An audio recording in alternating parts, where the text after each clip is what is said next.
How do case studies in IHL Illustrate Challenges in enforcing international law? Breaking news in the world of international law?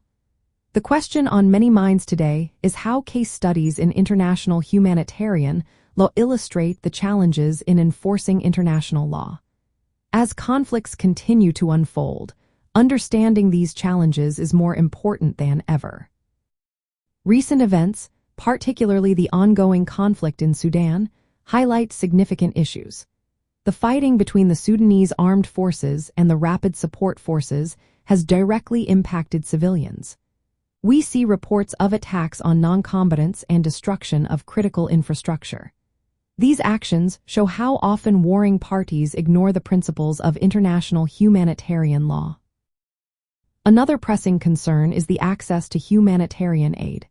In Sudan, aid is frequently blocked as part of military strategies. This not only violates international humanitarian law but also prevents essential services from reaching those in need. The situation is dire, with many civilians suffering due to lack of food, water, and medical assistance.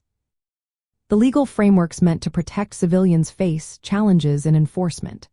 For instance, the Arms Trade Treaty aims to regulate the international arms trade.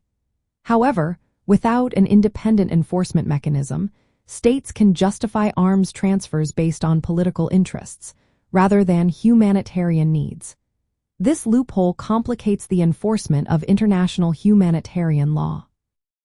In addition, we see issues in collaboration and prosecution. In the ongoing conflict in Ukraine, accusations of collaboration with occupying forces raise questions about how international humanitarian law is applied. Broad definitions of collaboration can lead to unfair prosecutions, emphasizing the need for clearer legal standards. International cooperation is also vital. The effectiveness of international law often hinges on the willingness of states to intervene. However, calls for military intervention can face resistance due to geopolitical factors. This reluctance leaves civilians vulnerable in ongoing conflicts. These case studies illustrate the many challenges faced in enforcing international humanitarian law. There is a clear need for stronger legal frameworks and better adherence to existing laws. Enhanced international cooperation is essential to protect civilians in conflict zones.